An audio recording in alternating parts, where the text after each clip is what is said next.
Well, Sally, quite frankly, what China's doing is, you've heard the laundry list of numbers. It can be quite overwhelming, but I would suggest you look at a couple of things. One, CPI increases last year was 0.9%. They're saying that it's going to be 3% this year. They talked about unemployment last year was 5.1%. They're anticipating 5.5%. Obviously, last year they said that they were going to grow by 6%. They grew by 8%. This year they're saying 5.5%. So what this is telling you is that Beijing knows that there are going to be economic headwinds.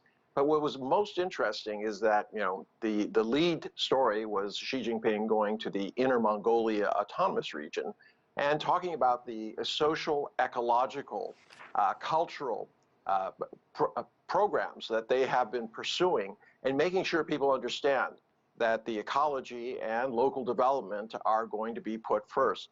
So China is not abandoning any of its previous social goals, but it is very wary of a worsening global economic situation. Given the fact that the country, just like everywhere else around the world, is still coming out of a widespread pandemic that's caused economic crisis for many people, how does China sort of evaluate these social and cultural and ecological programs in the eyes of working class people that have perhaps lost their jobs and just want to see their economic lives get better? Well, quite frankly, unfortunately, the truth is about the pandemic is that it's about science, not politics. It's not about whether you're bored or whether you want something better. There are certain sacrifices and responsibilities that people have towards society in order to, maintain their rights. And right now, China is trying to balance those. But the decision about COVID-19 is going to be made on the science, not on people's desires. There has to be protections. They've seen what's happened in Hong Kong and the number of deaths that are rising there. They do not want that in the mainland. But the good news is that it seems that the pandemic is starting to taper down. And at a certain point, when the mortality rate gets below 1%, they've already achieved the 85% vaccination rate. There's a good chance that they will switch from a pandemic policy to an endemic policy. Li Jianhua just mentioned a moment ago that it's likely that the crisis in Ukraine is going to come up in these sessions. Is there any indication that the crisis might impact any particular policy that comes out of these meetings?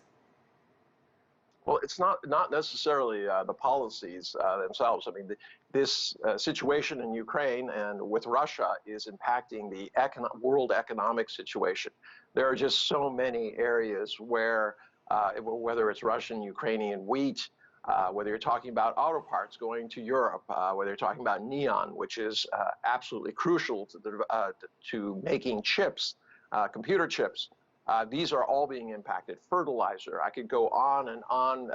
Basic grains, you look at areas like, the Middle East, Egypt, 60% of their wheat, bread being a staple, comes from Ukraine and Russia.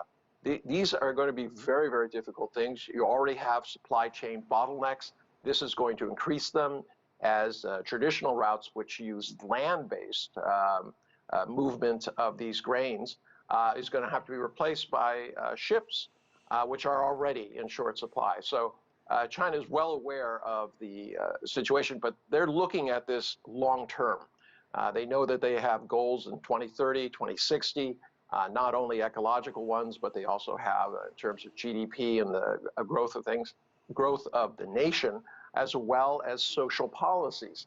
So this is, the very difficult thing, weathering these kind of hopefully short-term world economic problems while maintaining a very steady course in terms of domestic development.